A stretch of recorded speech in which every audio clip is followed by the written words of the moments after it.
우리는 인간과 자연이 함께할 온 살림의 교육 예술을 펼칩니다. 이를 통해 학생들이 의지, 감성, 사고의 조화를 이루어 자유로운 인간이 되도록 돕고자 합니다. 동서고금의 보편 가치들을 조화롭게 계승합니다. 인재학적 교육 원칙을 주체적으로 실현합니다. 교사와 부모가 함께 건강하고 개방적인 수행 공동체를 이룹니다. 지역사회와 연대하며 성숙한 세계 시민을 지향합니다. 오늘은 영혼달력 24주입니다. 끝없이 자신을 창조하며 마음의 삶은 자아를 알아차립니다. 살아있는 우주심은 자기 인식으로 새로워지며 어두운 마음의 심연에서 스스로 일어나는 의지의 열매를 만듭니다. 다음 장에 학교 교가가 있습니다. 아마 처음 보시는 분들이 따라 부르기는 어려우실 수 있지만 어떻게 한번 같이 불러보겠습니다. 아시는 분은 같이 불러주세요.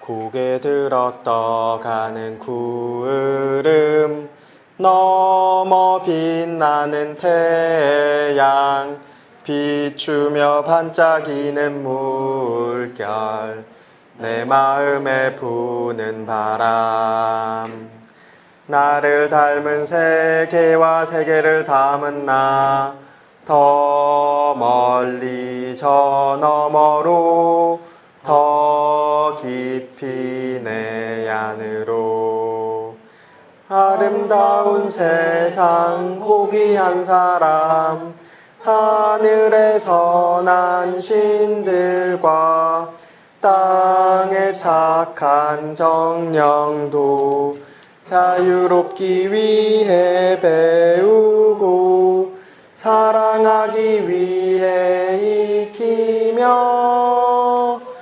춤추며 간다 홀로 또 함께 춤추며 간다 홀로 또 함께 자유롭기 위해 배우고 사랑하기 위해 익히며 춤추며 간다 홀로 또 함께 춤추며 간다 홀로 또 함께. 네, 양평절발도르프학교 두 번째 입학 설명회에 오신 모든 분들께 참 반갑다는 인사를 드립니다. 오늘 날씨가 조금 흐리고 약간 우중충한 가운데도 이렇게 많은 분들과 함께 또 많은 관심 속에서 입학 설명회를 하게 되어서 참 기쁘고 반갑게 생각하고 있습니다. 오늘 진행될 입학 설명회 순서를 제가 간단하게 조금 안내를 드리겠습니다.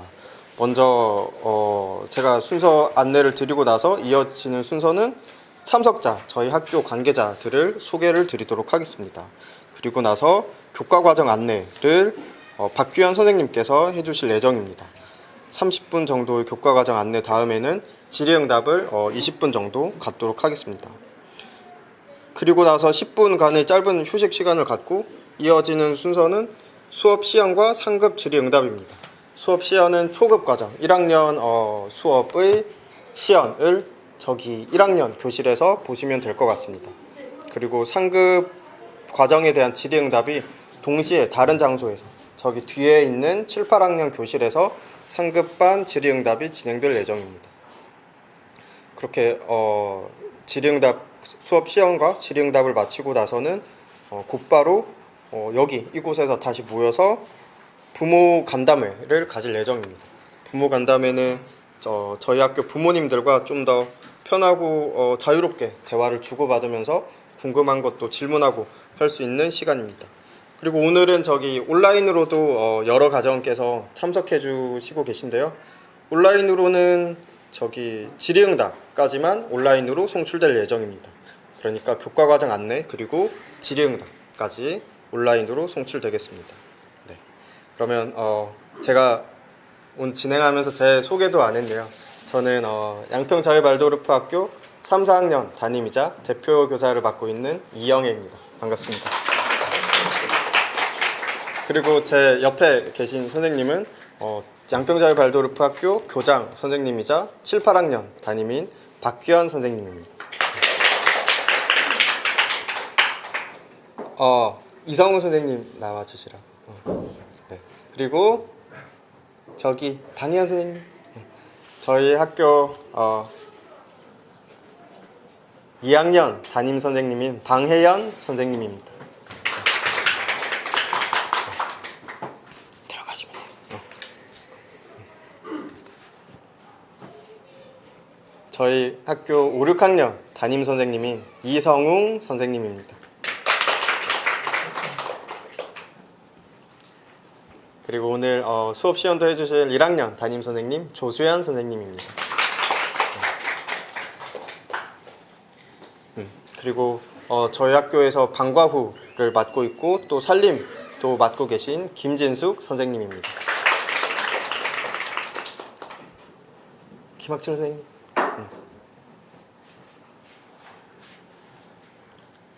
저희 학교 의사이자 영국 수업도 함께 진행하고 계신 김학철 선생님입니다. 훈이 선생님 나와실 수 있나요? 지금 촬영도 함께 맡고 계신데, 네. 저희 학교 행정교사이자 동시에 7, 8학년 아이들 공통교양이라는 이름으로 수학과 과학을 가르치고 계신 김훈희 선생님입니다. 그리고 윤희 선생님 뒤에 계신가요? 네, 계시다. 저희 학교에서 영어 수업 해주고 계신 위윤희 선생님입니다.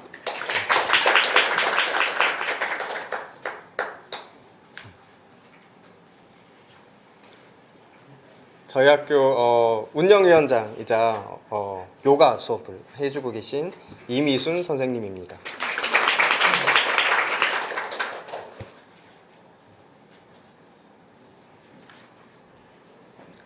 학부모 대표이고 또 교사회에서는 상급반 연구를 같이 진행하고 계신 하경희 선생님입니다.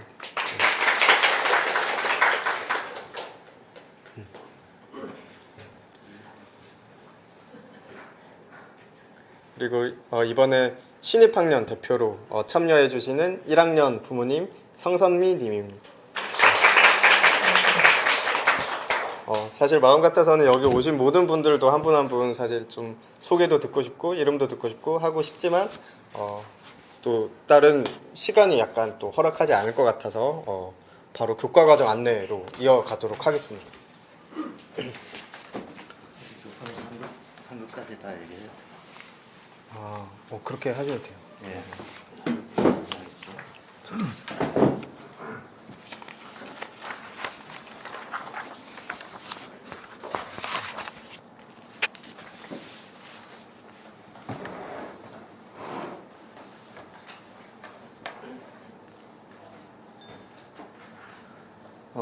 오늘 오신 분들은 발도르프에 대해서 기본적인 관심만 가지고 오신 분들도 있을 거고 또 이미 어느 정도 이해를 갖고 계신 분들도 아마 섞여 있을 겁니다.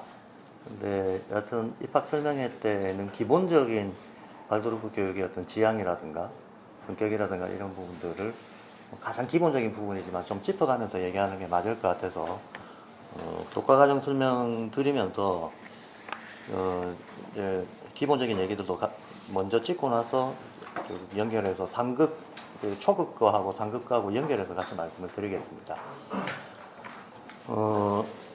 먼저 이제 형식적으로 보면 발도르프 교육이 이제 바깥으로 이렇게 드러나 보일 때 기존 공교육하고 굉장히 많은 점이 좀 툭 튀게 다른 점들이 많이 있습니다.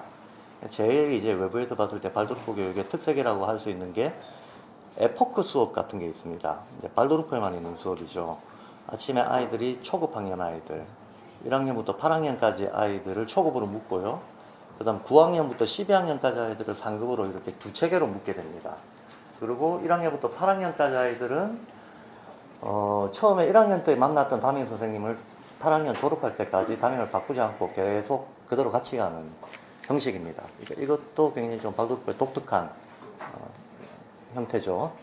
이제 같이 가는 이유는 이 시기의 아이들에게 가장 중요한 거는 정서적 안정이다라고 생각하는 겁니다. 그리고 선생님과의 관계에서 인격적인 사제 관계가 맺어져야 된다고 보는 겁니다.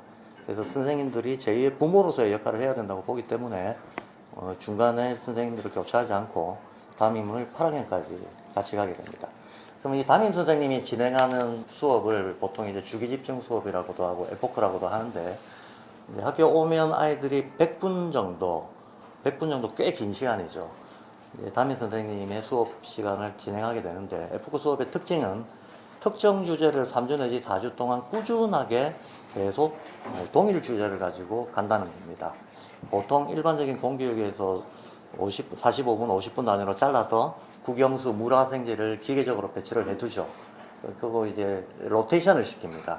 저희는 그렇게 하는 게 아이들의 어떤 정서라든가 의식의 발달을 오히려 저해한다고 보고 있습니다. 하나의 주제에 대해서 깊은 어떤 심상을 가지기 위해서는 충분히 집중할 수 있는 시간과 기간이 주어져야 된다고 봅니다. 그래서 한 주제에 대해서, 대주제에 대해서 한 달 정도 단위로 에포크 주제를 바꿔가면서 긴 수업 시간을 가져가는 거. 이게 발도르프 교육에서 이제 형태적으로 제일 바깥에 드러나 보이는 특징 중에 하나입니다. 그리고 많은 과목들이 예술 과목과 체험 중심으로 꾸려져 있습니다. 이것도 이제 밖에서 보기에 딱 드러나는 발도르프 교육의 특징 중에 하나죠. 이거의 제일 큰 이유는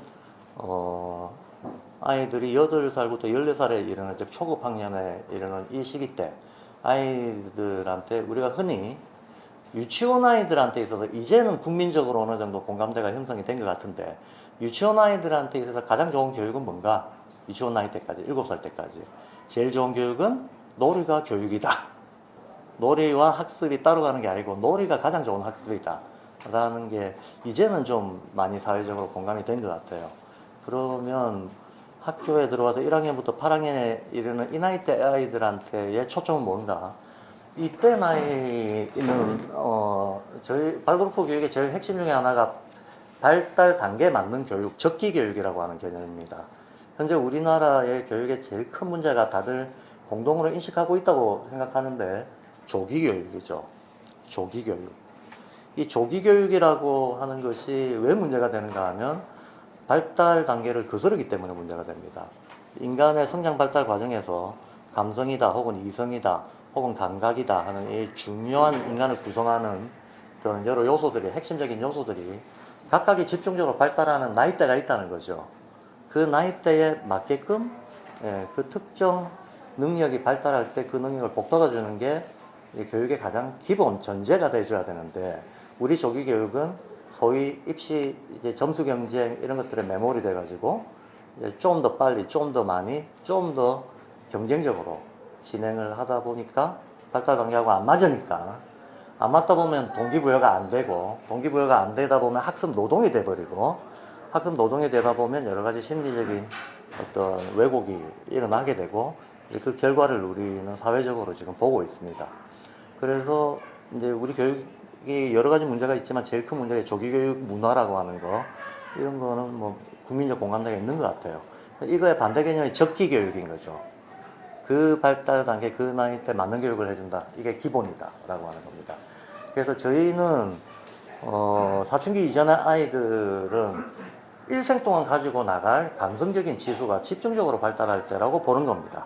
그래서 이때는 모든 과목들을 감성적인 방법과 감성적인 내용으로 이렇게 채워서 전달하는 데 주력을 합니다. 그러다 보니까 발도르프 학교가 어떤 예술적이고 감성적인 과목들이 거의 그 주요 과목인 것처럼 이제 외부에 보여지게 되죠.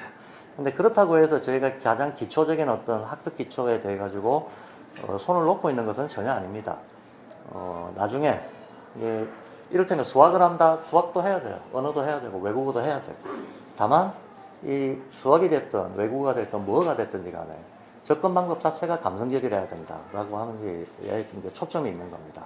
제가 이제 겉으로 보이는 특징에 대해서 조금 말씀을 드렸고요. 왜 이렇게 진행하는가에 대해서 이제 내용적인 얘기를 지금부터 드리겠습니다. 우선 발도르프 교육의 일반적인 특징이 있고요. 그다음에 저희 학교만의 특징이 있습니다. 발도르프 교육의 가장 일반적인 특징, 첫 번째 특징은 뭔가? 발도르프 교육을 다른 모든 교육 철학과 구별되게 만드는 고유성이 있는데 그 고유성이 뭐겠는가? 라고 하면 제일 먼저 찝을 수 있는 게 인간을 바라보는 관점이 우리가 알고 있는 일반 사회의 관점하고 좀 다른 점이 있다는 겁니다. 어떤 게 다른가 하는 거죠. 이 다른 게 있다라고 하는 바로 이 지점 때문에 인간이 무엇인가를 이해하는 게 다르다면 인간이 성장하기 위해서 뭐가 필요한가에 대한 생각도 달라질 수밖에 없는 것인데 보통 우리가 사회 일반적으로 인간이 몸과 마음으로 이루어져 있다고 생각합니다. 뭐 당연하죠. 몸과 마음으로 이루어져 있죠. 근데 발도르프에서는 마음이라고만은 퉁쳐서 얘기할 수 없는, 근데 보통 일반적으로 사회적으로 그 마음이 뭔데? 라고 했을 때 대체로 감성과 이성이라고들 사실 대체로 생각을 하고 있어요. 사람한테는 감성이란 것도 있고 이성이란 것도 있다.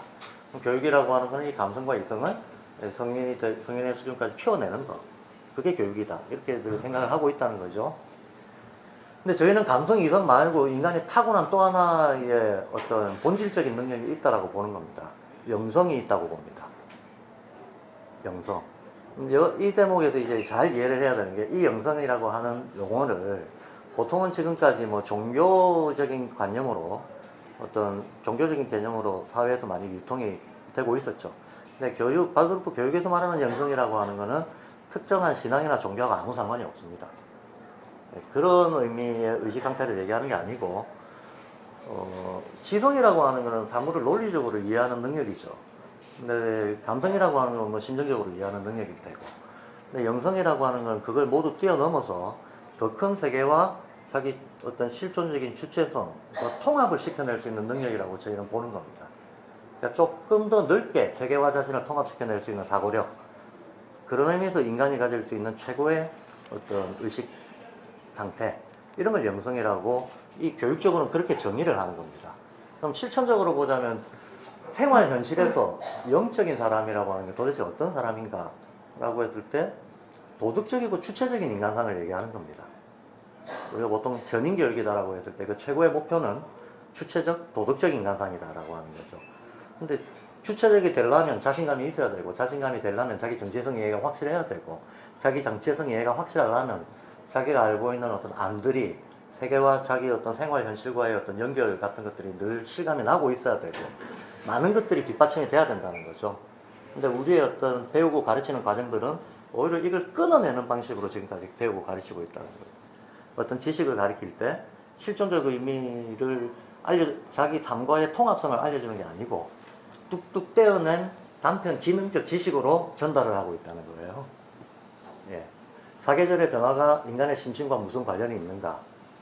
예. 대기의 상태가 인간의 심신과 무슨 관련이 있는가? 이렇게 가르치지 않는다는 거죠. 예.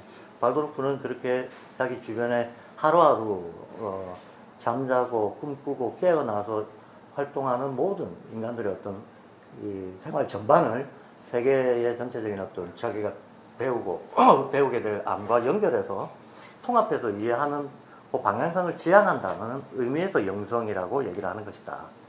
그래서 이 영성을 종교적 영성으로 생각하시면 안 됩니다 하는 걸 좀 먼저 말씀을 드리고 싶어요.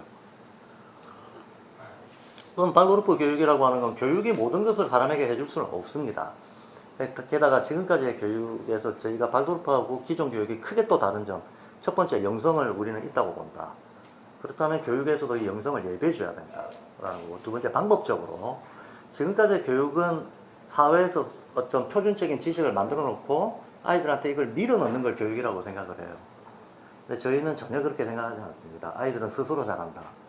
어른들이 할 수 있는 것은 그 스스로 자라는 과정을 도와주고 촉진하는 거다라고 봅니다. 즉 아이들의 발달 과정이나 방향이나 속도를 거스르지 않고 하겠다는 겁니다. 이게 180도 다른 얘기거든요.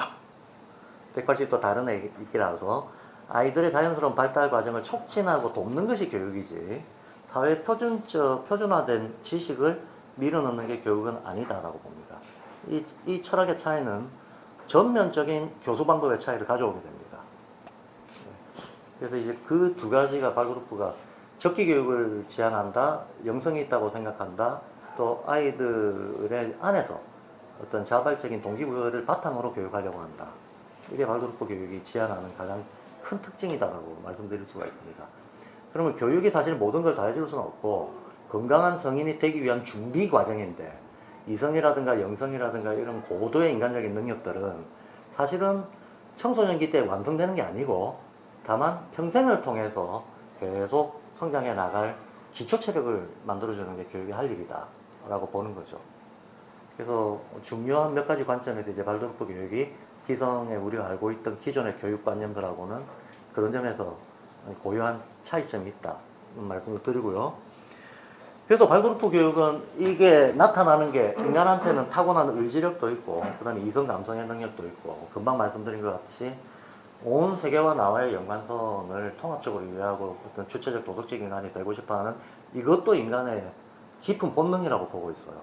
이게 나타날 때 의지, 감성, 사고라고 하는 능력으로 나타난다고 보고 이 세 가지 능력을 다 키워야 되는데 교육은 완성형 인간을 만드는 게 아니고 이 세 가지에 대한 일생을 가지고 갈 마음속에 상을 심어주는 거라고 봅니다. 예. 그래서 이제 그 이상의 어떻게 그게 가능한데 하는 건 좀 교과 과정에 대한 세부적인 이해가 필요한 거라서 원칙만 좀 말씀을 드리고 넘어가고요. 그러면 이렇게 해서 이제 커리큘럼을 짤 때 어떻게 짜느냐 하면 흔히들 전인교육이란 말을 하죠. 모든 교육 철학은 전인교육을 얘기를 합니다. 그럼 전인교육은 인간이 가지고 있는 가능성을 다 실현할 수 있을 때 그걸 전인교육이라고 하잖아요. 완성형으로 다 실현을 못해도 다 골고루 종합적으로 자극을 줄 수 있을 때 그걸 전인교육이라고 얘기를 합니다. 그럼 전인교육의 실제적인 구체적인 방법은 뭐냐? 라고 했을 때 이게 이제 발도르프 교과를 형성하는 원리인데요. 발도르프의 교과목의 형성 원리는 인류가 문명이라고 하는 걸 만들어서 지금까지 성장해온 중요 전환점들이 있고 중요 계기들이 있고 그 중요 전환점과 계기가 한 사람의 일생의 성장 과정에서 저희는 여러 가지 방식으로 재현된다고 보고 있어요. 한마디로 한 인간의 성장은 인류 전체의 성장을 재현하고 있다라고 봅니다. 그럼 한 인간의 성장의 모티브가 될 수 있는 어떤 활동들은 인류가 문명을 발달하면서 중요 모티브로 삼았던 바로 그것들이다라고 봅니다. 다시 말해 문명을 이루기 위해서 인간이 해왔던 중요 활동들, 농사도 있죠. 또 뭔가 도구를 제작하는 공예도 있죠. 예술 활동도 있죠. 종교 활동도 있었고, 그 다음에 이성을 발달시키는 과정도 있었고, 그 이성을 발달시키기 위한 과정에서 도구적으로 썼던 방법들이 있을 테고, 요거 자체가 교과목이라는 거예요.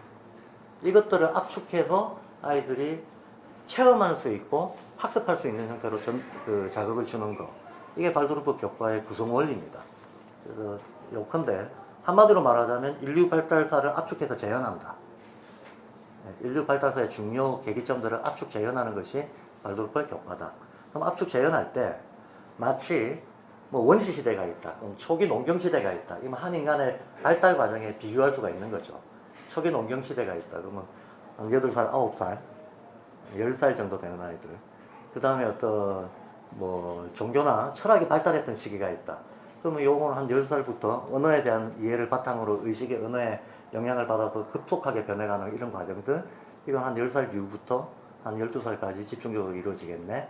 뭐 이런 식으로 인류의 발달 과정들을 한 인간의 성장 과정에 연결을 시켜서 과목들을 배치하게 됩니다. 이게 발도르프의 교과 구성의 기본 원리다. 구체적인 어떤 교과 틀 만들어진 건 나중에 쭉 자료로 소개를 해드리도록 하겠습니다. 이제 여기까지가 이제 발도르프 교육이 일반적으로 지향하는 겁니다. 발도르프 교육은 적기 교육을 지향한다, 영성을 예비하는 교육을 지향한다, 통합적으로 세계를 볼 수 있도록 그 목표는 주체적 도덕적 인간으로 키워내는 것이다. 그리고 교과의 구성 원리는 발달사를 재현하는 것이다. 그리고 초급 과정에서는 모든 과목들을 교수 방법을 감성 중심으로 가져간다. 체험 감성 중심으로 가져간다. 이게 이제 발도르프 교육이 지향하는 바입니다. 근데 이제 이런 교육이 100년 전 1919년도에 세계 첫 발도르프 학교가 만들어졌습니다. 19년도 슈투트가르트에서 그해 가을에 발도르프 학교가 처음으로 생겼는데 100년이 좀 넘었죠. 103년이 된 거죠. 지금 현재는 전 세계 100개 국가에 한 1000개 정도 발도르프 학교가 운영이 되고 있습니다. 그러니까 모든 교육 운동들 중에서 가장 지속적으로 오랜 시간 동안 또 가장 세계적으로 성장을 꾸준히 해온 그런 모범적인 모델이라고 얘기할 수 있습니다. 우리나라에도 15개 정도의 발도르프 학교가 지금 운영이 되고 있습니다. 근데 이렇게, 그리고 우리나라의 발도르프 교육운동이 처음 시작됐던 거는 대략 1995년도 중반 때부터 시작이 됐습니다. 첫 학교가 세워진 거는 2002년도부터 시작이 됐습니다. 그러니까 길게 보면 30년 가까이, 짧게 봐도 25년 정도의 세월 동안 발도르프 교육이 한국에서 진행이 돼 왔습니다. 진행이 돼 왔는데, 한 인간이 성장하는 과정에서도 처음에는 어른들을 모방하면서 성장을 하죠. 그 다음에는 권위를 쫓아서, 선생님의 권위를 쫓아서 배우는 과정들이 있죠. 그러고 나면 자기 두 발로 독립적인 성인으로 주체적으로 서야 됩니다. 이건 인생에서 예외가 없죠. 동서고금에 예외가 없는 성장 과정인데, 어떤 하나의 교육운동이라든가 문화라든가 이런 것도 같은 과정들을 저희들은 거친다고 봅니다.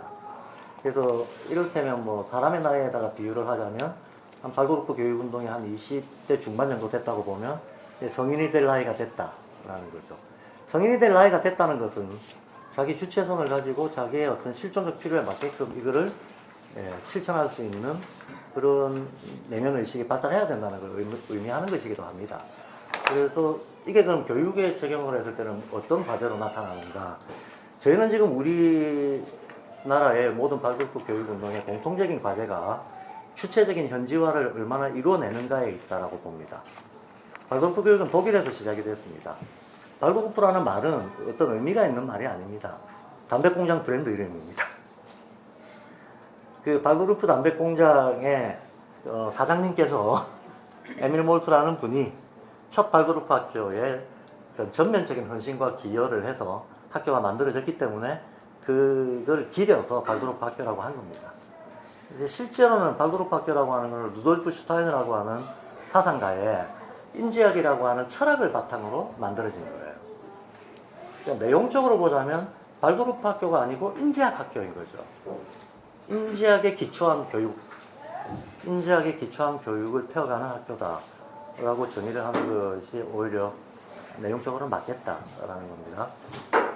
자, 그래서 이게 독일에서 시작된 교육이다 보니까 그 발도르프 교육의 여러 가지 원리, 구성 원리, 또 적용 실천 원리들이 있는데 이 구성 원리, 실천 원리들이 각 나라에 퍼졌을 때에는 각 나라의 자연 환경, 그 나라의 역사 문화 환경에 적응해 들어가면서 돼야만 그 나라 아이들이, 각국의 나라 아이들이 이 교육 원리를 자기 걸로 만드는데 자양분이 될 수 있다는 거죠. 어려운 얘기가 아니고요. 발도르프에서 생명 역동농업이라고 하는 아주 특이한 농사 방법이 있습니다. 저희 학교 아이들은 전학년이 농사를 다 짓습니다. 교과에 들어가 있습니다. 농사 수업이. 근데 그냥 일반 농사가 아니고 유기농인데, 유기농 중에서도 특히 이제 어떤 천문의 이동을 기후의 변화하고 연결해서 이해하고 식물의 파종이나 수확에 활용하는 이런 농법을 생명 역동농법이라고 합니다. 근데 이 생명 역동농법이 발도르프 교육의 일부인데, 자, 우리가 이 농법을 들여와서 행할 때 기후가 다릅니다. 또 종자가 다릅니다. 또 구체적인 작물의 유형이 다릅니다. 그러면 동일한 원리를 가지고 행하더라도 실천적으로는 우리의 기후, 우리의 어떤 작물들 이런 것들에 맞추어서 이거를 활용할 줄 알아야 된다. 만약에 독일에서 만든 어떤 그 방법들을 그대로 따라하는 농사 망하겠죠.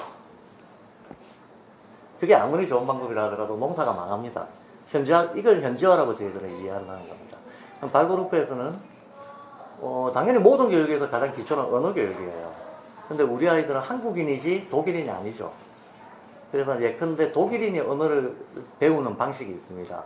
모음과 자음에 접근하는, 모음과 자음을 통해서 세상을 어떻게, 음소를 통해서 세상을 어떻게 연결해서 이해할까 하는 그 방법론들이 있어요. 그런데 유럽인들의 알파벳을 통해서 느끼는 음소, 이해하는 음소의 성질과 한국인들이 기억니은, 티끌리을, 아야우어를 통해서 접근하는 내용이 달라요. 그럼 한국인들은 모국을 가지고 접근을 해야지 아베 체대를 가지고 ABCD를 가지고 접근할 수 없다는 거예요. 그럼 당연하게도 우리의 음소를 가지고 어떻게 어떤 언어가 인간의 의식에 연결되는 원리를 어떻게 해석하고 이제 체득할 것인가 라는 쪽으로 우리 스스로가 이 인지학적인 교육 내용들을 심화시키고 응용하고 확장하고 현지화하는 노력들이 있어야 된다라고 보는 거죠. 그래서 저희 학교의 특성, 제가 아까 발그룹 학교의 고유성에 대한 얘기를 했는데요. 발그룹 학교가 이런 고유성이 있습니다 했는데, 우리 학교는 또 우리 학교 나름대로의 양평자유 발그룹 학교는 고유성이라고 말할 수 있는 게 있습니다. 그 고유성이 바로 금방 얘기했던, 저희는 개교 때부터 지금까지 그 하나의 학교 이념으로 삼았던 것이 현지화다라고 하는 겁니다. 그래서 그 현지화의 노력으로 저희가 구체적으로 실제로 국민정음 제자 원리를 가지고 문자 지도를 합니다. 국민정음 제자 원리에 나와 있는 음소의 어떤 발생 배경 이런 것들을 선생님들이 익혀서 그거에 기초해서 아이들이 모국어를 접근할 수 있도록 언어 교육을 시키고 있습니다. 그리고 농사, 아까 말씀드렸던 우리 작물 우리 파종 시기에 맞춰 가지고 역동농업의 정폭제로 활용할 수 있는 방법을 아이들이 농사에서 배웁니다. 이런 것들이 이제 현지화인데, 이 현지화는 전 과목에 걸쳐서 다 필요한 과제가 있다고 보는 거죠. 그게 이제 저희 학교의 가장 어떤 지향점에서 말씀드릴 수 있는 학교의 고유성입니다. 고유한 정체성입니다. 자, 그렇고 그 다음에 저희 학교는 이제 이런 과정들을 통해서 마치 우리가 주체적이고 도덕적인 인간은 자기와 세계를 얼마나 통합적으로 이해하는가에 달려있다고 보는 것처럼, 우리는 교육의 전 과정들이 아주 유기적으로 연결되어 있고, 또 동시에 교사들과 아이들의 생활이 이 유기적으로 연결되어 있는 것들에 일상적으로 통합되어 있어야 된다고 봅니다. 무슨 말인가 하면, 유아교육이 있습니다. 초등교육이 있고 상급반의 교육이 있습니다. 한 번 더 나간다면 대학 교육도 있겠죠. 그럼 이 교육 과정들이 가령 유아하고 초등하고 어떤 교과 구성의 원리라든가 교수 방법의 원리가 철학이 180도 다르다면 교육이 안 이루어지겠지. 이 교육은 굉장히 혼란스러운 교육이 되겠죠. 저희는 인지학적 원칙에 따라서 하나의 어떤 일관된 교육 원리들이 쭉 관철돼야 된다고 봅니다. 그래서 유아, 초급, 상급의 모든 교사들이 실은 이제 전체적인 인간 발달에 대한 이해를 바탕으로 유아, 초급, 상급, 심지어는 사회 진출까지도 연결해서 실질적으로 아이들이 하나의 순환적인 교육 생태계 속에서 자랄 수 있도록 환경을 조성해야 된다라고 생각하고 있습니다. 그래서 저희는 저희 학교 혼자만의 힘으로는 할 수 없는 이런 연결들을 여러 교육 협력 단체들하고 같이 공동 활동을 하는 거를 통해서 좀 보충적으로 해 나가려고 애쓰고 있고, 동시에 내년에는 저희가 이 자리가 아니라 조금 더 상급 과정은 좀 이따 설명을 할 건데, 상급 과정까지 포함해서 학교가 좀 더 성장하면 어쩔 수 없이 지금 말씀드린 이런 걸 실현하기 위해서도 연구터를 좀 넓은 데로 이사갈 생각입니다. 이사를 가게 되면 그 안에서 이제 다양한 기능들이 이제 동시에 생활 반경 안에서 이루어지는 하나의 마을 공동체 같은 이런 상을 만들려고 계획하고 있습니다. 그래서 교육 과정들이 유아, 초급, 상급들이 다 연계가 돼야 되고, 저희는 교육협력단체가 햇살 아래 어린이집이 가까운 데 있습니다. 그 햇살 아래 어린이집이 아마 전국에서 가장 모범적인 발그룹 어린이집이라고 저는 생각하는데요. 그 어린이집의 부모님들의 노력으로부터 저희 학교가 시작했습니다. 그래서 지금도 많은 활동들을 같이 연대해서 활동을 하고 있고, 공동활동의 범위를 계속 늘려가고 있습니다. 교사들의 어떤 서로 상호 연수도 주고받고 공동으로 같이 하고 있고요. 그리고 마찬가지로 이제 상급은 저희 스스로가 해내게 될 테고, 대학 과정에 대한 개척 계획도 가지고 있습니다. 그건 뭐 아직까지 지금 현실의 현안은 아니니까 좀 미뤄두도록 하겠습니다. 그리고 이제 학교가 제대로 된 학교가 되려면 발고르프 인지학, 제가 아까 발고르프라고 하는 이름이 중요한 게 아니고 인지학적인 어떤 그 사유가 중요한 거다라고 했는데, 인지학에 바탕한 인간의 기본 삶들이 있죠. 농사, 교육, 의료 이런 것들은 삶의 기본적인 요소들입니다. 그래서 이쪽에 인지학에 기초한 의료를 인지의료라고 하고요, 농사를 생명 역동농업이라고 하고요, 또 교육은 발그룹 교육이라고 하죠. 요것들은 삼위일체라는 거예요. 삼위일체다.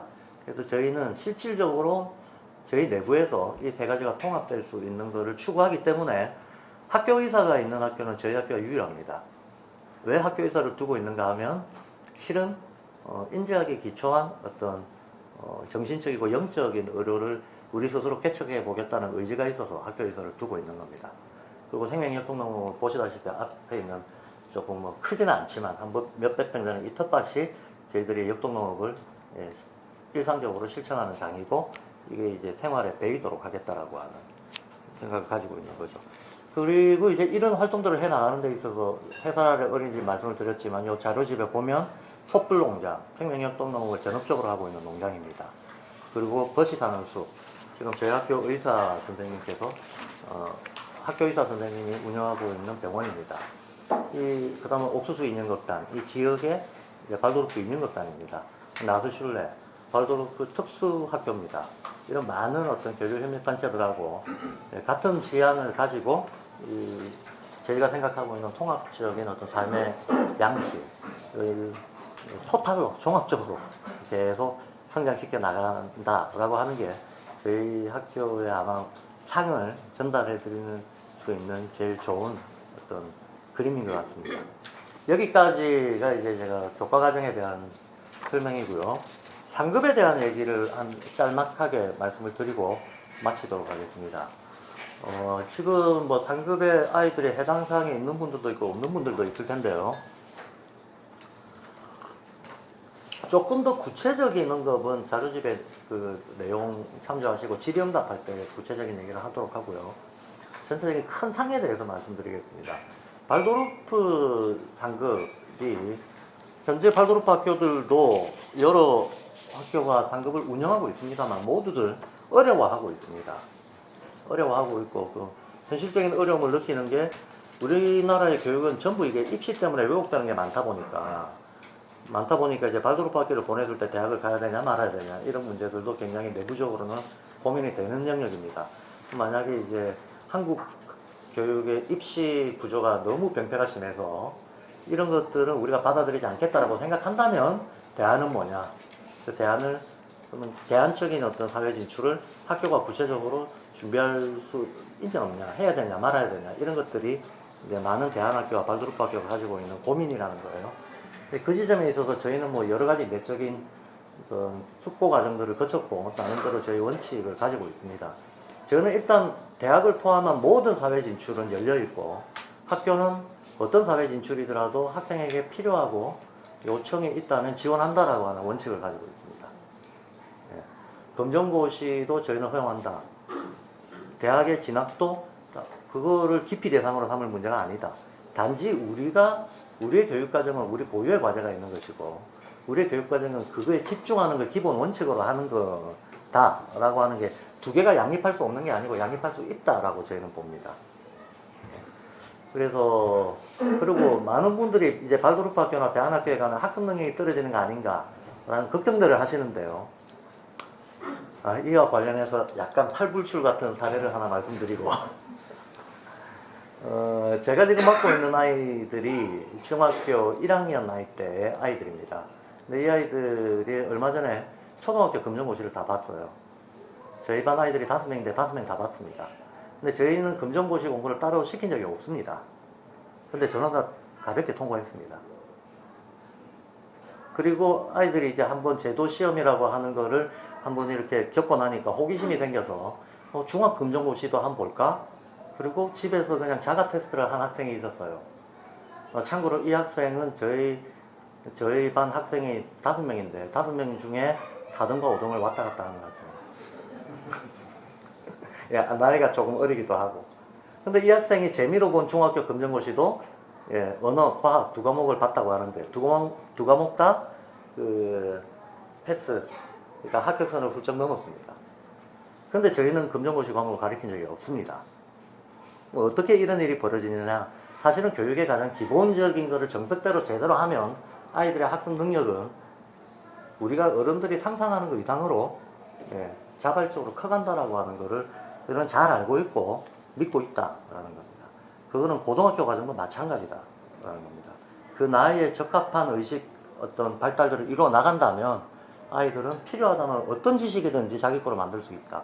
만들 수 있게끔 그 자생력을 가지도록 또 어떤 학교의 모든 과정들이 짜여야 된다라고 생각하는 거죠. 자, 저희 상급은 크게 세 파트로 이루어져 있습니다. 저희는 상급에서 키워야 되는 능력은 크게 두 가지라고 봅니다. 하나는 세계를 통합적으로 이해하는 사고력을 본격적으로 키워나가야 되는데, 그걸 키워나가려면 고전 인류의 공통적인 교양과 고전을 아주 튼튼하게 내면화해야 된다고 봅니다. 튼튼하게 내면을 해야 된다. 그래서 세계를 개념적으로 재이해하고 자기의 어떤 가치관에 따라 가지고 세상을 바라볼 줄 알고 통합해서 이해할 수 있는 이 능력이 생기려면 고전에 대한 어떤 내면화된 능력이 있지 않으면 안 된다. 사실 뭐 고전이 중요하다 이런 얘기는 어디서나 하죠. 근데 요즘은 또 그게 왜 중요하냐는 얘기들도 많이 하더라고요. 심심한 사과 논쟁 아시죠? 심심한 사과 때문에 최근에 사회 문제가 됐던 거 모르세요? 어떤 업체가 심심한 사과를 드리는데 근데 어떤 네티즌이 항의를 했대잖아요. 사과를 그렇게 성의 없이 하냐, 심심해서 사과하냐, 열받네 하면서. 그래서 대통령이 또 문해력이 너무 떨어지니까 조치를 취해야 됩니다. 그러니까 또 교육부가 그러면 디지털 문해력이 떨어지니까 디지털 역량을 강화하겠습니다. 이런 코미디 같은 일들이 한국 사회에서 벌어지고 있어요. 기초적인 개념 이해 능력이라든가 문해력이 없다는 거죠.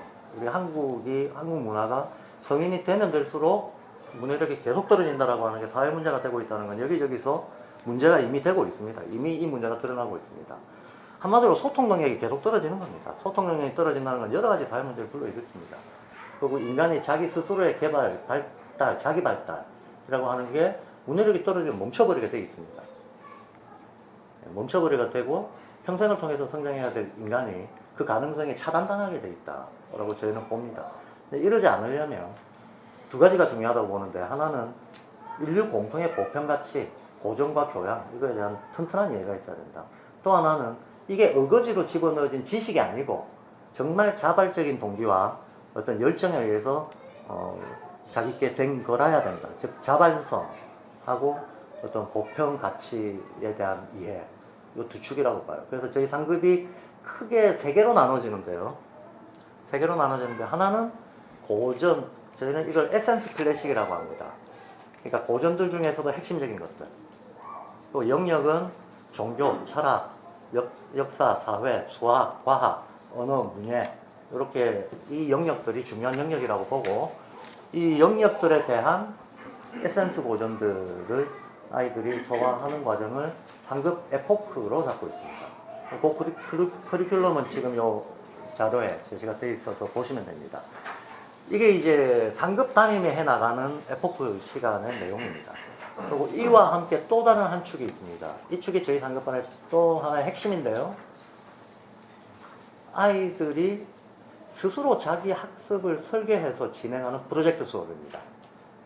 즉 내가 뭘 배우고 싶어를 자기가 결정하고, 내가 어떤 방법으로 공부할래를 자기가 결정하고, 그렇게 해서 스스로 설계한 학습 과정들을 많은 사람들 앞에서 발표하고 표현하고 하는 과정으로 오후 시간을 보내게 됩니다.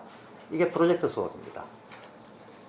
그래서 저희는 클래식 에센스하고 에센스 클래식하고 프로젝트, 이게 상급에서 아이들이 해나가는 큰 양축이라고 보고, 그 외에 이제 여러 가지 필수 과목들이 있겠죠. 예술적 과목들도 있겠고, 수학, 영어, 이런 과목들도 있겠죠. 소위 필수 과목이라고 얘기되는 이 과목들이 어떤 것들은 필수 과목으로, 어떤 것들은 선택 과목으로 하게 어우러져서 상급을 구성하게 됩니다. 그래서 이렇게 만들어진 상급의 목적은 아이들한테 가장 중요한 자발성이 있어야, 반드시 자발성에 기초해야만 인간은 주체적이고 도덕적이 된다라고 저희는 믿기 때문에, 자발적인 어떤 자기주도, 말로만의 자기주도 학습이 아니고 진짜 자기 공부를 자기가 설계하는 경험, 그러면서 그 베이스에 튼튼한 어떤 보편 가치의 교양이 깔려 있는 것, 이 두 마리 토끼를 상급반에서 잡아보겠다라고 생각하고 있고, 저희가 그냥 의욕이 아니라 지금 말씀드린 이런 어떤 방향성이라든가 이런 틀은 실은 많은 교육의 선진적인 활동가들과 사상가들이 오랫동안 고민하고 어느 정도 이것이 최선의 형태다라고 지금 세계적인 컨센서스를 이루고 있는 방향이라고 알고 있습니다. 그리고 검증된 모델이라고 하는 거죠. 다만 이 검증된 모델을 실질적으로 우리가 실천해낼 수 있는 의지와 실력이 있는가가 중요한 거죠. 그래서 저희는 저희가 이걸 우리 스스로의 과제로 해나갈 의지와 실력을 오랫동안 준비해 왔다는 말씀을 좀 드리고 싶습니다. 네, 교과 과정 설명을 여기까지 하겠습니다. 고맙습니다. 바로 이어서 질의응답 진행하겠습니다. 질의응답 참석하시는 선생님들은 앞으로 나와주시면 되겠습니다.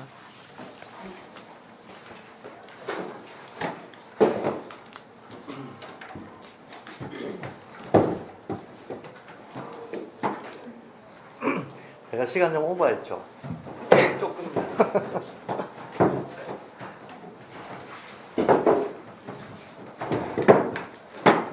들으시는 분들은 제 말이 좀 빨랐죠? 이게 속도가 괜찮았나요?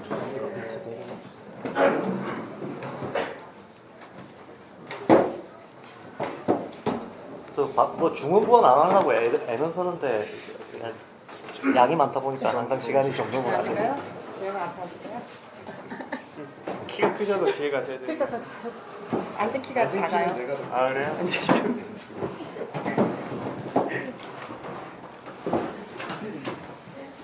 네, 저기 그 질의응답은 일단 첫 번째로 그 사전 질문 올려주신 것들이 있어서 그거를 먼저 조금 다루고, 그다음에 온라인으로 참여하시는 분들은 이후에 부모 간담회에는 참여하실 수가 없으니까 온라인으로 올려주시면 그것들을 또 조금 더 우선해서 다뤄보도록 하겠습니다.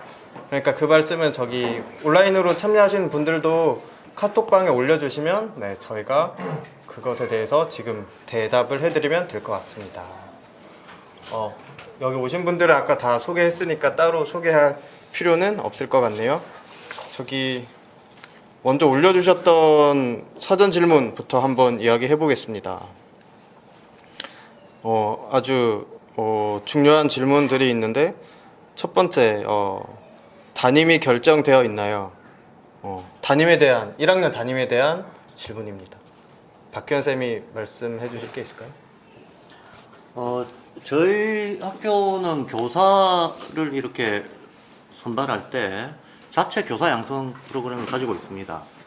양평자유발도르프학교 아카데미가 저희 학교 설립 때부터 운영이 돼 왔고, 이 아카데미에서 이제 수련한 선생님들을 우선으로 자체적으로 선발을 하는 걸 원칙으로 하고 있습니다.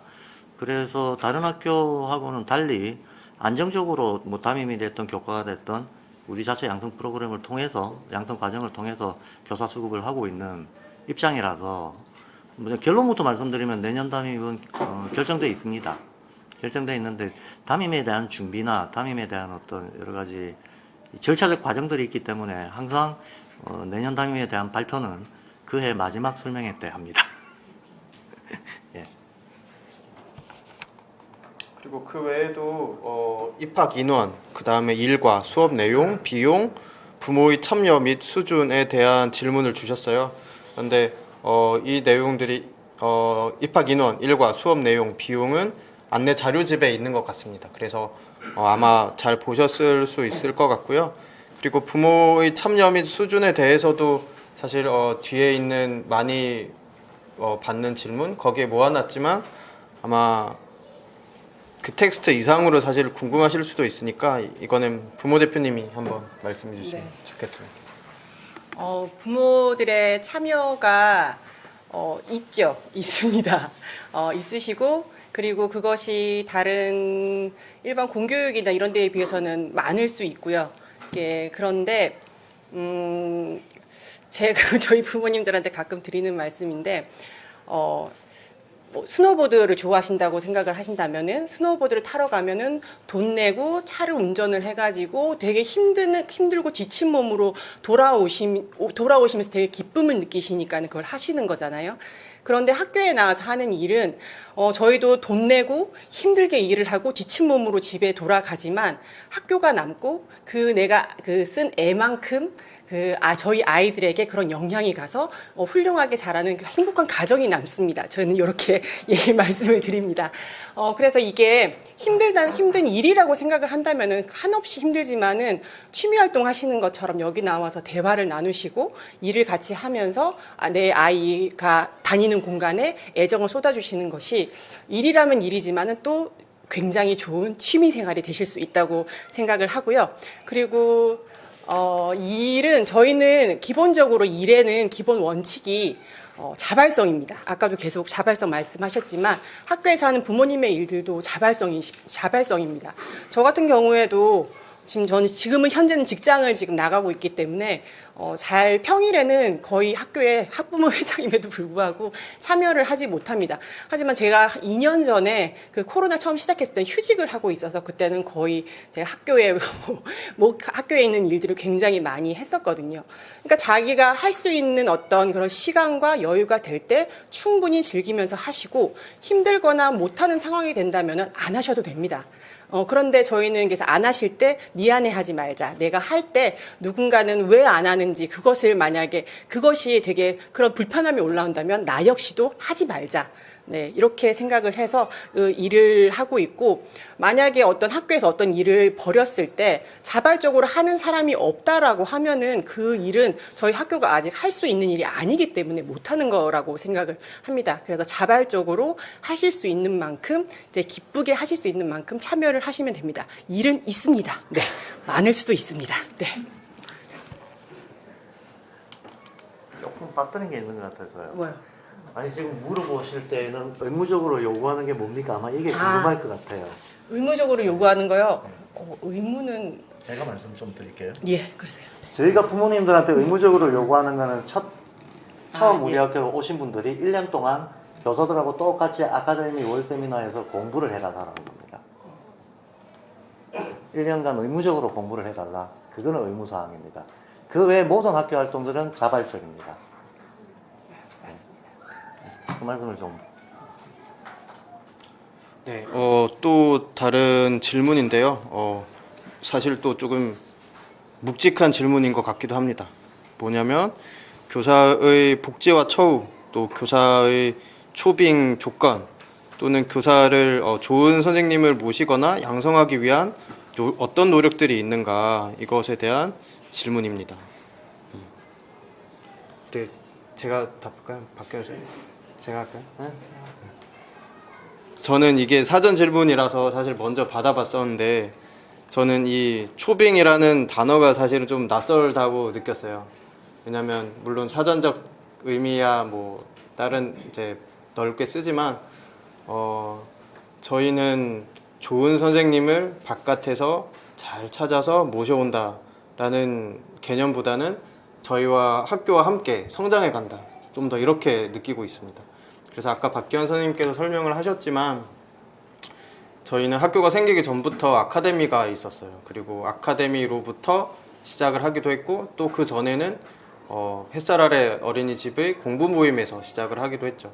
그래서 저도 교사가 되기 전에 2년 넘게 아카데미를 들었습니다. 그리고 성웅 선생님, 5, 6학년 담임하고 계신 이성웅 선생님도 저랑 거의 같은 때에 공부를 시작하셨고 저보다는 일찍 일을 맡으셔서 행정교사, 체육교사, 방과후교사 이런 걸 두루 하시고 담임쌤이 되셨고 그리고 저희 또 다른 담임쌤들인 2학년 방혜연 선생님, 1학년 조수연 선생님 담임쌤들 모두 아카데미 장학생 출신입니다. 이후에 아카데미 장학생이라는 제도를 만들어서 같이 공부하고 서로를 알아가면서 서로에 대한 상호 신뢰와 어떤 준비 과정을 거쳐서 교사를 양성하자는 그런 취지를 가졌기 때문에 장학생 제도를 만들었습니다. 그래서 두 분 선생님 모두 장학생이시고요. 그다음에 또 마침 오늘 오셨는데 위윤희 선생님, 윤희 선생님도 장학생이십니다. 그리고 저기 김은희 선생님, 오늘 계신 김은희 선생님도 장학생은 아니지만 아카데미를 듣는 거에서부터 시작해서 학교 행정 업무를 맡으시다가 올해부터는 저기 공통교양 수업까지 하시고 지금 이제 차후에는 상급반 교사로 준비하고 계십니다. 그리고 아마 그 외에도 많이 계신데 제가 막 딱딱 다 생각나진 않네요. 그래서 저희는 정말 아카데미에서부터 같이 공부해서 준비해서 들어왔습니다. 아까 박기현 선생님께서 발도르프 교육 일반의 어떤 고유한 특성이 있고 또 저희 학교가 가지고 있는 고유한 면들이 있다고 해주셨죠. 저희는 저희가 과제로 설정한 일들에 정말 진심이에요. 그거를 밍숭맹숭하게 하려고 하는 것이 아니라 저희 막 시작할 때 교육 이념과 원칙부터 낭독하고 시작하잖아요. 저희는 그거에 정말 진지하게 우리는 이걸 한번 진짜 이걸 해보자고 해서 시작했거든요.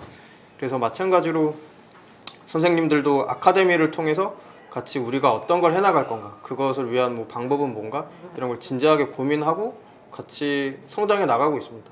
그래서 양질의 교사진인가, 지금 당장 양평자율 말도르프 학교가 최고의 교사진인가, 그렇게 말할 수 있냐 없냐, 그건 잘 모르겠지만 저는 이 학교가 이렇게 멋지게 성장해 나가면서 교사들도 같이 크고 있다.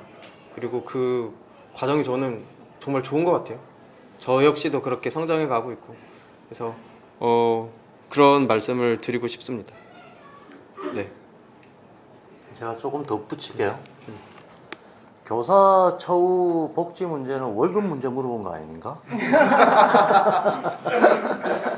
저희 거의 뭐 가난한 학교, 조그만 학교이기 때문에 교사들이 그동안 오랫동안 5년 동안 헌신적으로 거의 뭐 최저 생계비 수준에서 묻고 같이 일을 해왔습니다.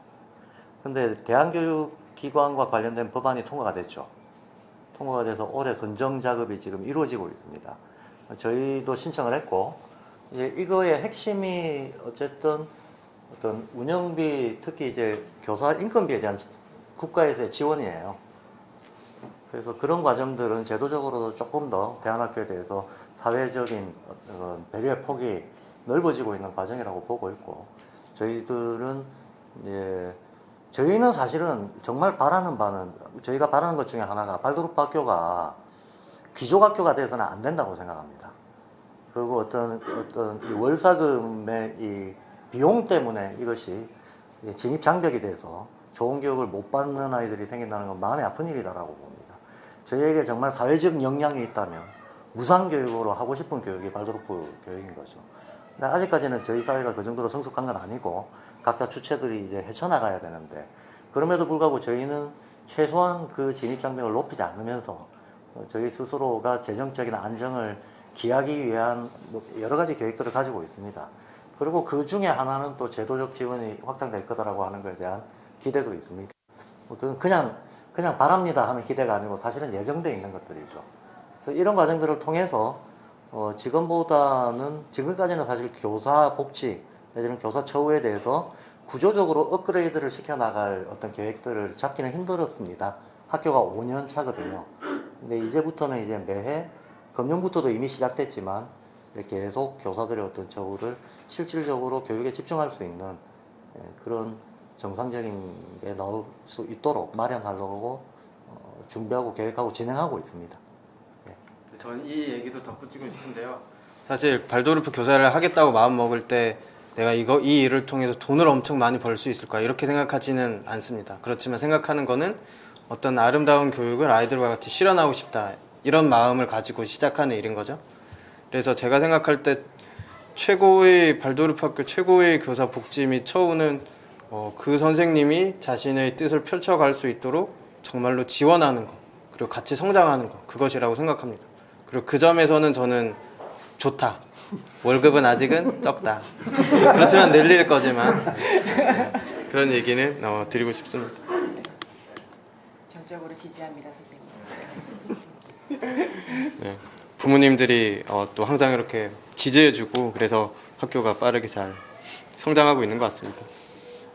그리고 상급 진행에 대해서도 질문이 있었어요. 아까 박규현 선생님께서 상급반에 대해서 설명을 잘 해주셨지만 혹시 또 학생쌤이 덧붙일 게 있을까요? 상급이 어떻게 진행되고 있다.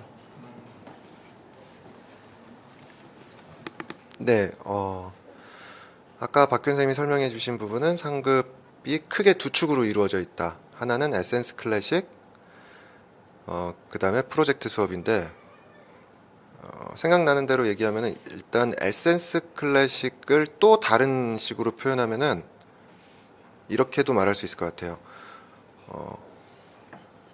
이 학교에서밖에, 그러니까 발도르프 학교에서밖에 배울 수 없는 것이 주된 내용이 될 거예요. 그러니까 똑같이 뭐 훈민정음을 우리가 어디서 가서 학원에서 배울 수는 없잖아요. 예, 이거는 하나의 예인데, 이거는 우리가 박규현 선생님이라는 좀 특별하게 많은 것을 알고 계시는 선생님이 있어서 가능하신 거기도 하지만,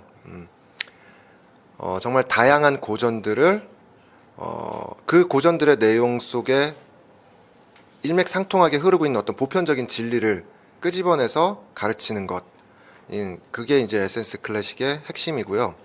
이제 프로젝트 수업 같은 경우는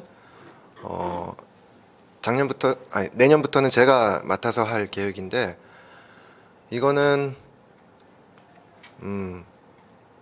이제 자율적으로 정말 자유로운 교육을 하기 위한 그런 시스템이에요. 딱 상급반에 올라가는 나이가 사실 인류 역사 속에서 보면은 모든 문화에서 다 그래 왔듯이 딱 그 나이가 성인식을 하는 나이거든요.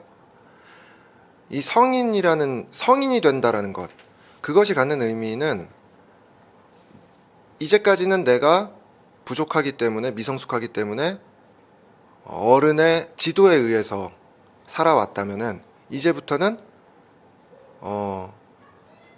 넘어지고 뭐 깨지고 하면서도 어쨌든 자신의 의지로 삶을 개척해 나가는 이제 첫 시작인 거죠. 근데 프로젝트 수업이 저는 이 학교에서는 그런 역할을 할 거라고 생각을 해요. 정말로 그 나이 때 아이들이 아무리 발도르프 학교를 다녔다 하더라도 정말로 자기 자신이 원하는 것을 자기가 원하는 방식으로 공부해 본 적이 있는가? 그거는 그렇게 말하기 어려울 것 같아요. 왜냐하면 일단 나이가 초등학생 아이들이 그렇게 하기가 어려운 상황이기 때문에, 정신의 발달적으로. 근데 사춘기에 들어선 아이들은 이제 그것을 할 수 있는 능력도 있고 해야만 하는 거죠. 예. 그래서 그것들을 준비해 나가는 과정이 될 거고, 진짜로 자유로운 사람이 되기 위해서 그게 이제 한 가지 목표이고, 또 하나의 목표는 그것들을 동료들끼리 계속 그 자기가 알아온 지식들을 나눌 거예요. 그게 이제 제가 주도해서 일주일에 한 번씩 할 수업인데, 발표 및 토론 수업이 프로젝트 수업 안에 들어있는데, 그럼으로써 프레젠테이션 능력을 이제 키우는 거죠. 이 얘기를 하면 좀 길어질지 모르겠는데, 지금 미국 같은 경우에도 SAT 입시가 거의 우리나라 이제 검정고시 수준으로 자격 시험처럼 이렇게 점점 되어가고 있거든요. 그러니까 예전엔 그 점수가 높으면 좋은 대학을 갔는데, 이제는 검정고시처럼 그냥 그거를 패스만 하면은 그 다음부터는 다른 걸로 평가하는 거죠. 근데 그 다른 걸로 평가하는 거에 가장 주된 게 자기 자신을 얼마나 표현할 수 있는가, 나의 생각을. 그것이 앞으로 아이들이 대학을 간다 하더라도, 대학이 아니라 뭐 취직을 한다 하더라도 그게 가장 중요한 능력이 될 것이고, 그것을 프로젝트 수업을 통해서 계속 키워나가려고 합니다. 여기는 어른들도 어린 아이들도 이 부분에 대해서 사실 상이 잘 안 그려질 수도 있는데, 정말로 자유로운 주제들을 택할 수 있도록 하려고 해요. 정말로 자기가 관심 있는 거는 뭐든지 다 좋다. 거기에는 다른 발도르프 학교들이 좀 터부시하는 그런 것들도 포함될 수 있어요. 어쨌든 이 아이가 거기에 관심이 가니까. 물론 어느 선을 넘어서는 안 되겠죠. 정해진 선이 있지만 그 선을 최대한 느슨하게 만들어 놓고, 때로는 실패하고 후회를 하더라도 일단은 시도하는, 그래서 몸으로 체득하는 그런 경험을 하려고 하는 게 저희 상급반의 목표입니다. 네. 네, 상급반에 대한 상이 좀 그려지시는지 잘 모르겠어요. 궁금증이 있으실 것 같은데, 이어지는 상급 질의응답에 참여하시면은 더 구체적으로 그릴 수 있을 것 같습니다. 그리고 다음 질문입니다. 사전 질문은 이 질문이 마지막인데요. 유초 연계가 어떻게 되고 있는가라는 질문입니다. 사실 저희가 올라온 사전 질문들이 좀 저희 자랑을 할 수 있는 그런 질문들이어가지고 사실은 답하면서도 너무 자랑 같다는 이런 생각은 하는데요. 일단 저희는 햇살 아래 발도르프 어린이집에서 시작했습니다. 거기서 시작을 했고 당연히 그렇기 때문에 저희는 전국 최고의 유초 연계가 이루어지고 있다라고 자부합니다. 여러 가지 그런 점들이 있죠. 여러 가지 같이 하는 활동들, 그다음에 같이 공부를 한다든가. 저도 개인적으로 어린이집에 있는 선생님 몇 분이랑 또 저희 학교 선생님들이랑 같이 개인적으로 하는 공부 모임도 있습니다. 그럴 정도로 가깝고 같이 교류하고 지내는 사이고요. 근데 그런 것보다 또 어떠한 활동들을 또 구체적으로 같이 하는가 이런 것도 햇살 아래 부모님이셨던 또 부모님인 분들이 말씀해 주시면 좋을 것 같은데요. 사전 스포 하나 하면은 10월 15일 저희 바자회를 하는데요. 햇살 아래 어린이집과 이번에는 함께 마련을 해서 바자회를 합니다. 그래서 학교의 어떤 또 다른 분위기 또 그런 것들 느끼고 싶으신 분들은 10월 15일에 오시면은 이제 즐겁게 즐기실 수 있는 바자회를 가 있습니다. 유초연대랑 네, 그것도 유초 연대로. 캠프도 했잖아요. 예, 그리고 지금 캠프도 지금 햇살 아래랑 함께 계속 진행을 해오고 있고 여름 겨울 이제 한 번씩 1박 2일 캠프도 계속 13회나. 네, 13회째 진행을 하고 있습니다. 그때 이것도 더 많이 될 수 있었는데 코로나 때문에 2년 동안 잠시 멈췄었고요. 그래서 그 전부터 계속 진행을 하고 있고 또 그리고 지금 여기 저희 아이도 햇살 아래를 나왔고 여기 어머니의 아이도 지금 햇살 아래를 다니고 있고 그리고 실질적으로 그 햇살 아래 유재현 원장님께서 학교를 만드는데 가장 너무나도 핵심적인 역할을 이제 하신 그래서 거의 발도르프 햇살 아래로부터 잘 태어난 잘 자란 아이 이렇게 말씀드릴 수 있겠습니다. 네. 또 저기 지금 보내고 계신 어머니께서는 유초연대가 어떻게 되고 있다 말씀해 주실 게 있을까요? 지금 저는 첫째 아이가 우리 학교 1학년에 다니고 있고 이제 둘째 아이는 햇살 아래 어린이집 5세를 이제 다니고 있거든요. 근데 저희 첫째 아이 같은 경우는 발도르프 어린이집을 다니지 않고 일반 어린이집을 다니다가 이 학교를 온 케이스고 이제 저희 둘째가 이제 그 발도르프 어린이집이라는 걸 처음 경험을 하고 있거든요. 그래서 저는 지금 유초 연계 부분은 너무나 그냥 이렇게 유기적으로 잘 되어 있어서 이제 저는 두 아이를 보내는 입장에서도 굉장히 좀 도움을 많이 받는 부분이 있고 또 저는 좀 말씀드리고 싶은 거는 아이들이 서로 자기가 다니고 있는 곳이 너무 재밌다고 서로 막 싸우기도 하거든요. 우리 어린이집이 얼마나 재밌는데 오빠 이러면 이제 저희 큰아이는 야 네가 우리 학교를 다녀봐야지 알지 얼마나 재밌는데 이런 대화를 하기도 하고 아무튼 두 곳을 같이 다니면서 이제 큰아이가 어린이집에 가는 경우도 있고 또 작은아이가 항상 학교에 와서 오빠 언니들과 함께 놀고 또 이런 환경이 이렇게 유기적으로 잘 조화롭게 되는 부분이 저는 부모로서 매우 만족스럽습니다. 네. 제가 조금만 더 붙일게요. 유초 연대와 관련해 가지고 물론 아이들의 생활, 일상 이런 것들이 잘 연결되고 또 교육 과정이 잘 연결되고 이게 중요하죠. 그게 중요한데 실제로 그거에 보이지 않는 배경에 깔려 있는 이런 일들이 잘 되기 위해서 의미 있게 잘 되기 위해서는 사실은 교사의 연대가 가장 중요하다고 저는 보거든요. 이게 무슨 말인가 하면 제가 처음에 한 10여 년 전부터 야 이거는 좀 이상하다라고 생각했던 것들이 있었는데 공교육, 대안교육을 떠나서 어디서나 유아교육하고 학교교육이 척을 지고 있어요. 등 돌리고 있다는 겁니다.